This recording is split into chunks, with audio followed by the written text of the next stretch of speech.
there was something you missed that I would like to highlight. So when we met in NYSC, right? Yeah. We met in NYSC, and he was into the crafts. You know, he was really good. He's an amazing shoe craftsman. Yeah. Right. Yeah. So we met, and I also was into the crafts, but as at then I was not really, really, good, you know, like that, yeah. So I had a space, right? And then he just came, right? So he needed his space, but he had equipment. I had space. Okay. So yeah, do you understand? So that was where we now met and started working together. So I had my brand name. It was Aboki for Africa.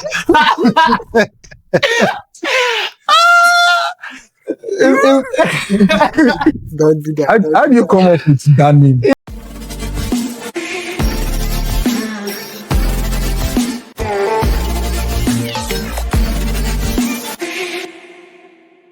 Okay, this is actually very inspiring.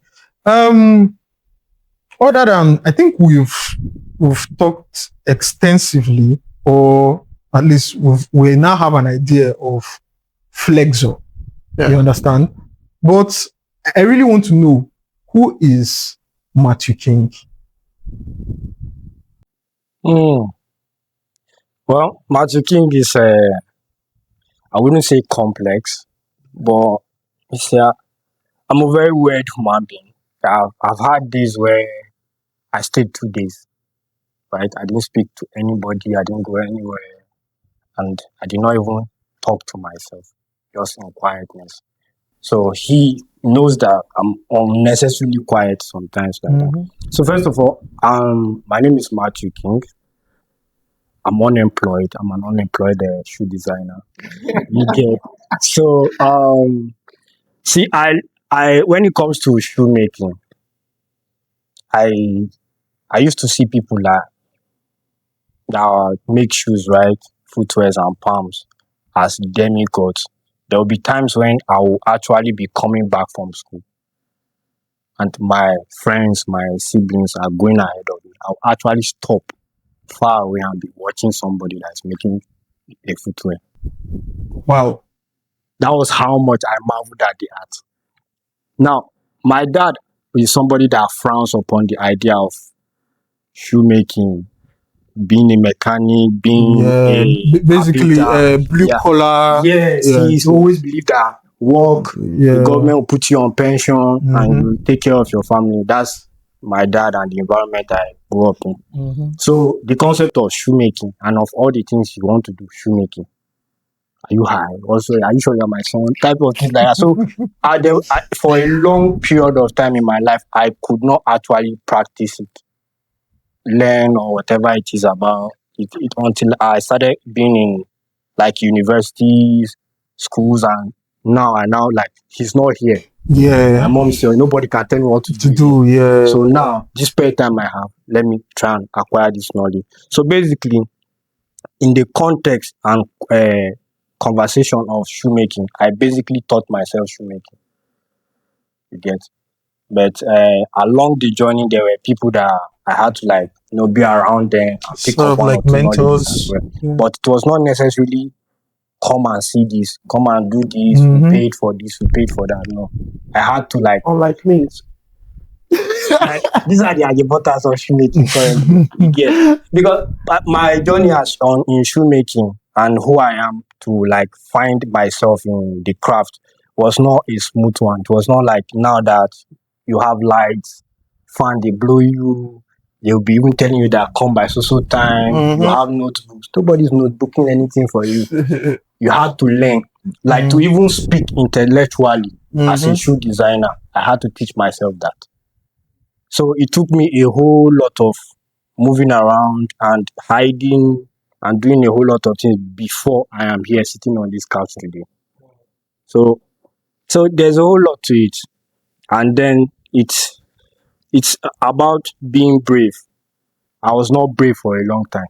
Yeah. For a long time, I was like, what my dad say, what my uncle think of me, what my mom say. Am I setting a bad example for my siblings that are behind me and stuff like that? So it was like should I use the word seeking validation? Yes. Yeah. Yeah. I understand. So yeah, I think that's the thing. I live my life like I want to be the good son.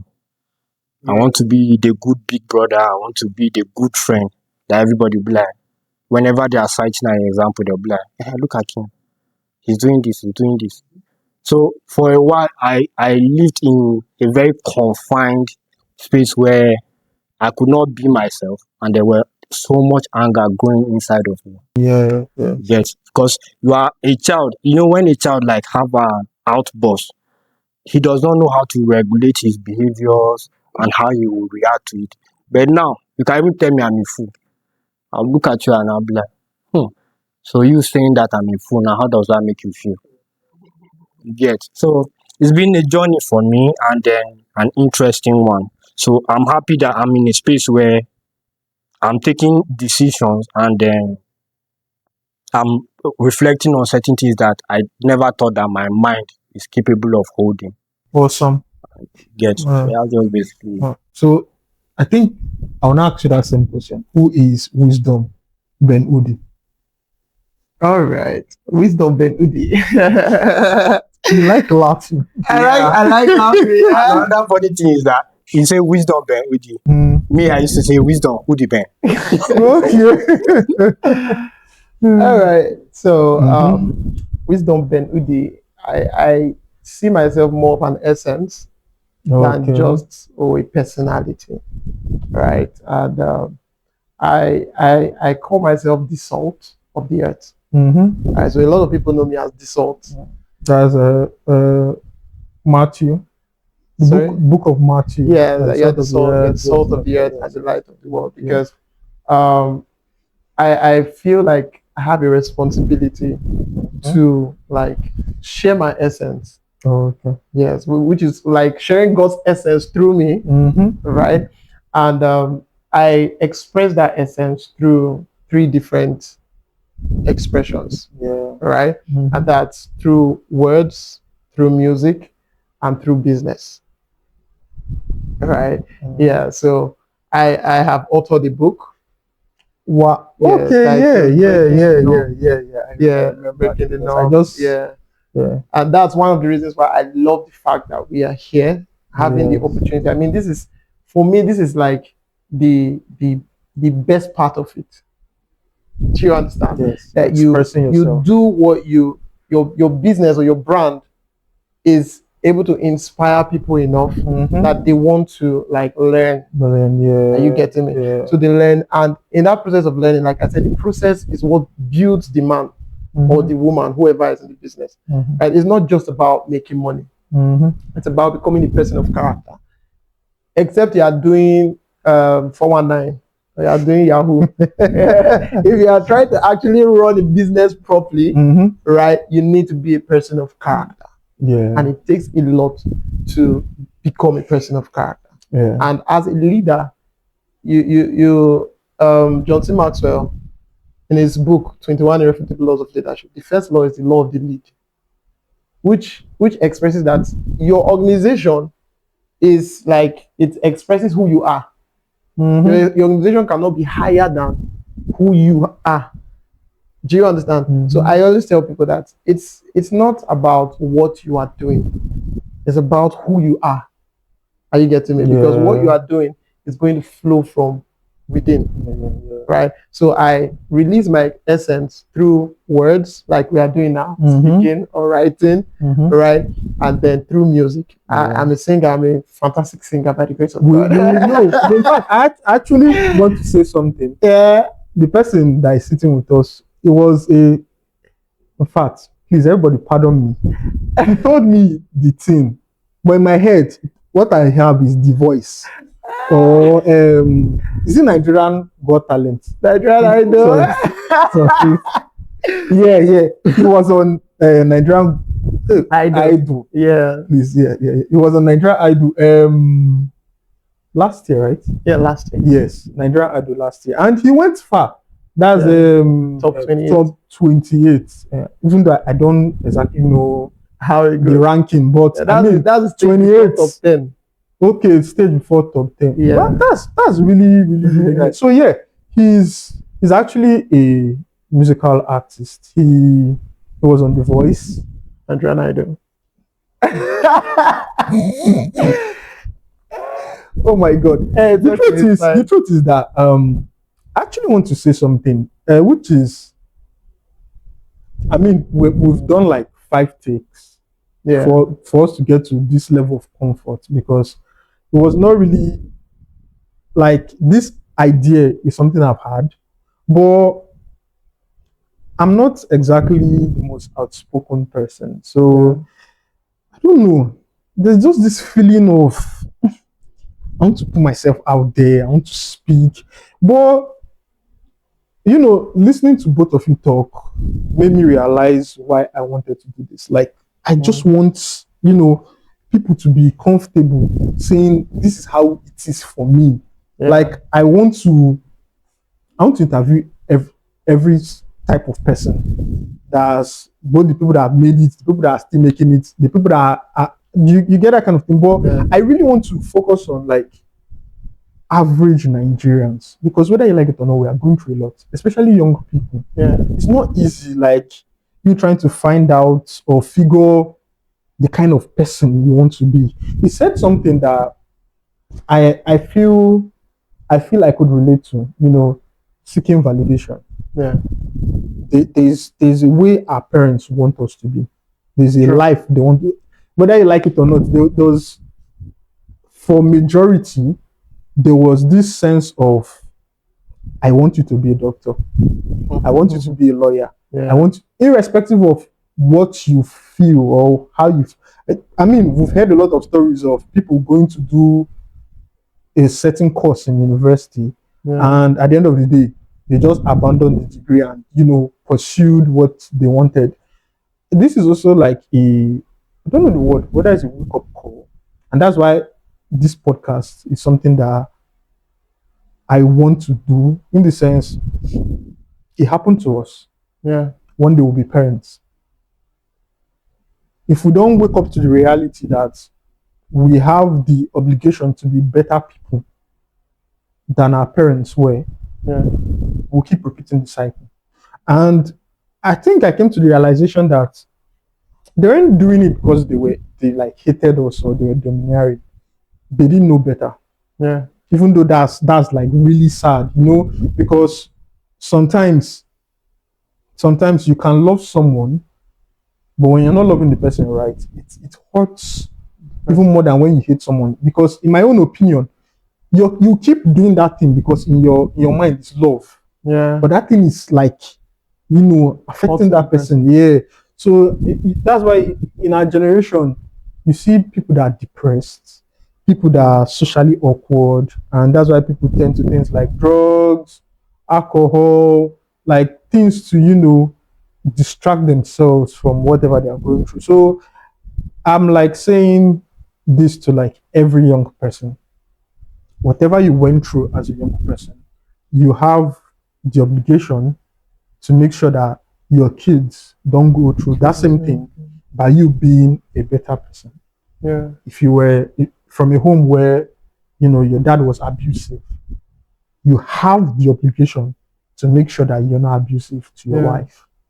If you're from a home where it was like sort of controlling, you must be this, you must be that, you have the obligation. And it goes to say, or it goes to, I don't even know how to put this, but basically you should be cautious of who you're with, to make sure like you and that person's goal align. You understand? Hey, you can't say that, oh, I want to be in a home where my kids are free to express themselves, and you're dating someone that is rigid. You understand? It's not going to work. You get? So this is just like everybody I've been talking. I want to talk. But me talking is just like there's this sense of calm or ease that, yes, in as I feel like what I'm doing is right, because I know you. I don't really know him like that, but I got to know him because he's not wrong. Every single time I've met him, it's quiet, nothing. I've never heard anything. As in, he's even more composed than me in terms of the way he speaks and everything. You understand? And you that even know, I feel like I got to know you better. Yeah. And I think that's why I want to do this, because I really want people to like express themselves. Say that thing that is in your mind. Let people hear. Let people learn. You understand? Maybe even people share one or two views. You understand that kind of thing. So, yeah, that's pretty much it. I still have like one or two questions before like we call it like Sure. yeah. What do you study in school? Shoemaking 101. I wish. When you say shoemaking 101, I actually met a guy in Kaduna, right? He's a student in Kaduna University, like that, thereabout. And I asked him, what do you study? And he was telling me like he's studying shoemaking, like as a course and everything. Wow. The way I was envying this guy, he was looking at me like, you guys, I said, guy, forget what you're saying. So actually, I studied computer science in school. So yeah, the other thing that they used to say that computer science student, they wear glasses, nerd, it's a lie. Some of us are rascals. I will not say some of us, some of them are rascals, because me, I'm retired now. I've repented. I'm not a full-time servant. What do you study? Well, I studied civil engineering. Okay. Yeah. You know why I'm asking? Because there is this well, I call it a debate. People saying school is a scam. You understand? And looking at both of you, people that on the side of school is a scam will see it as this is why school is a scam. Like it's wasted 4 or 5 years, and the end of the day, you're not even doing what you studied. I actually want to know like your own school of thought on that aspect. Is in the sense, true, you both studied different things than what you're doing now. You sing, but you didn't study music. You do footwear. You didn't study shoemaking. Same with you, in the sense, as you're supposed to be a tech bro, and you're probably supposed to be working at Julius Berger. So yeah, but right now, Apoki for Africa. Don't Flexor. Yeah. So I don't know. That name is too funny. I don't even know how you came up with that name. But so what's your school of thought on that aspect? All right. First of all, I beg to differ. When you say you didn't study shoemaking, because I believe our ideology of school has been streamlined to being the academic structure of society. Yes. Right. I studied shoemaking as well as I studied civil engineering because I was trained. I like that. Do you understand? Yes. I didn't just wake up and boom, it just fell on me like rain. Do you understand? Yeah. So I think that's the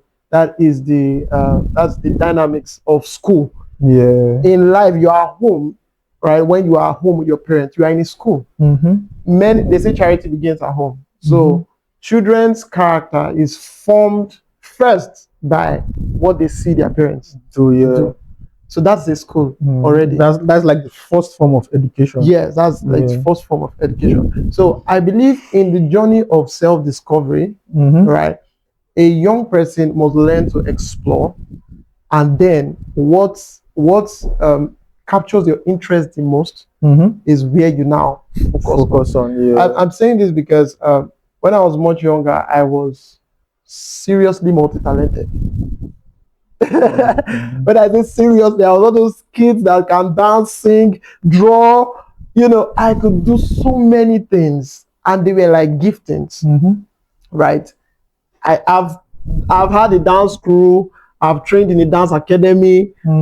I've done a lot of things, right? And then civil engineering. My dad wanted me to study civil engineering because he knew that he saw that I was into the art. And so as I was growing up, he was like, okay, architecture, architecture, you draw, you do this. You know, okay, that's nice. Then he said, okay, just do civil engineering so that you can also draw and design and stuff like that. You know, it was in the journey of doing civil engineering. I had graduated. I had practiced for a couple of years, Okay. right? I knew that I wasn't finding fulfillment here. Mm-hmm. I would rather own a civil engineering company that someone else is managing than to be there. I'm a person of the art. That is why everything I said now is streamlined to art. Yes. Do you understand? So everything I'm doing in my business, the lessons I'm learning, I can document them in writing. I can talk about them. Do you understand? The things I learn in life, I can put it in a song. So some people ask me, oh, what kind of music do you do? Are you a gospel singer or are you a secular singer? And I tell them I'm a wisdom singer. Because everything we have been saying now, right? There was nothing religious inside. Yeah. The difference between it being a speech and being a song is a tune. Yes. Do you understand? Rhythms and the rest. Yes. Do you understand? Instead of saying, thank you for bringing me here, I can say, thank you for bringing me here. Do you understand? Then somebody now says, oh, that is not, there's temple music. Do you understand? And there is music that, music is an art. You communicate words through music. Are you getting me? So I sing temple music, like music in the temple, right? I mean, fantastic worshiper by the grace of God, right? But I also sing about life. I sing about the country, sing just anything I say, anything I can say to you, I can sing it to you. Yes. I think I like your perspective on this because even though maybe we could talk about that other time, but there's always this drag gospel artist, trying to put a label on it. I'm not saying obviously there should be a line where, especially if you're a Christian, there should be a line that there are things I personally feel you shouldn't listen to because of the words that are in it. But I don't think but I don't think there should be a problem with you singing from your observation. I don't know if you understand what I'm saying. Like everything shouldn't be labeled, and then because I don't even want to go into the whole should artists be paid or that's one another.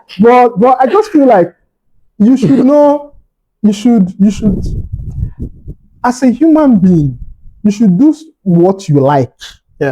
Because we are just in this world trying to just align with what society wants.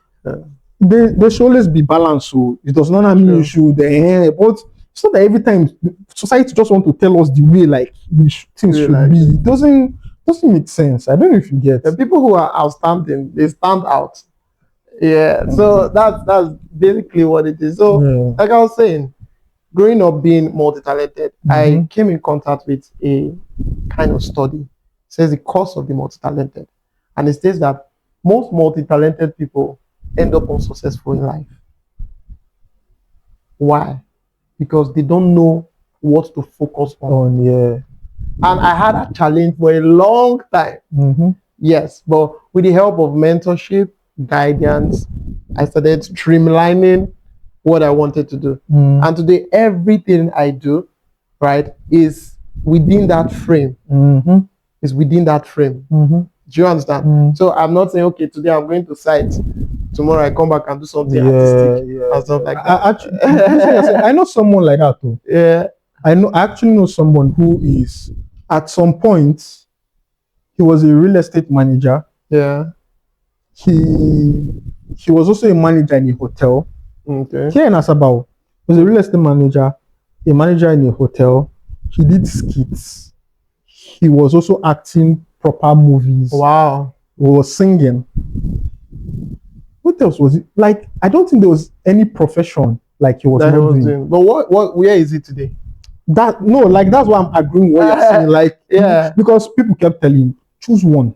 Exactly. And what kept happening was that, let's say he makes money from sales or salary, and when he gathers, he'll just sink it into one of the many talents. He does. And everything just like a cycle where it wasn't. But okay, because I don't want us to drift, because I feel like we've had a proper conversation. I don't know if you shared your thoughts on if school is a scam. Um, School is not a scam Okay. Yeah. in plain words, but however, the reason why it's not a scam is that the human mind, right, Mm-hmm. is conditioned and designed to want to learn. There's Yes. this aspect of the human brain that just wants to be curious. Curious. That's yeah. why you see a guy curious about checking his girlfriend's phone to see if they are cheating. That's why there's always that student in the class that'll be like, why is X plus Y equals to this and that like that. So if there's no form of education or school present in an individual's life, then how then can you navigate life? How can you converse that's with deep. people when you go to certain environments? Yeah. When you go to school, that's even when you know where it's called Sweden. Yeah. Because to me, my own take on this whole thing is that I feel let's forget about the course we are studying. There's more to school than just like what we are studying. The people you meet. I don't know if you understand. The experience itself, I feel it shapes your mind. Just like when I have these conversations with people and I ask, why is school a scam? The first thing they say, and to me, I just don't, once they say this thing I want to say now, I'm not interested in conversation again. Dangote didn't go to school. Mark Zuckerberg drop out. They'll mention people that to me, you're just making my case because you sound very like it's obvious. I don't want to sound insulting, but it doesn't sound like you're bright. Yeah. Dangote came from a wealthy family. Yes. That alone should just like end in the sense, it would have been a crime for Dangote not to be successful. Yeah, and me and you sitting here, your father, your family alone, as in they combine all of your family, you won't stand inside the let's not even say let's say like 50% or even 70% of the. I don't know if you understand. They can't call you people middle class or even lower class under the road because I keep making people understand. As a Nigerian and as a black man, you're already on the negative side of life. That's the truth. Stop envying people that are like up there.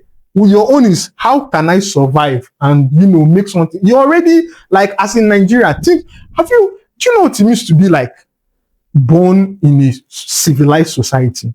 To be born as a Nigerian is already risky because it's probably a doctor that have not slept since that wants to give birth to you, or most of the doctors have but maybe somebody that just graduated. I don't know if I don't want to start analyzing the issues we have in this country, but that alone to me shows you're not bright. Let's go to the Zuckerbergs then. Zuckerberg, according to all of you that claims he's a dropped out from Harvard. Exactly. Have you tried to understand the how network, how somebody will make it to even Americans can't get like it's a very, very rigorous process to get into Harvard. Someone got into Harvard and on his own accord decided to drop out. And you want to compare yourself maybe from Akwebunu or Kebu or of Nigeria to this person. You want to compare yourself to like it doesn't make sense.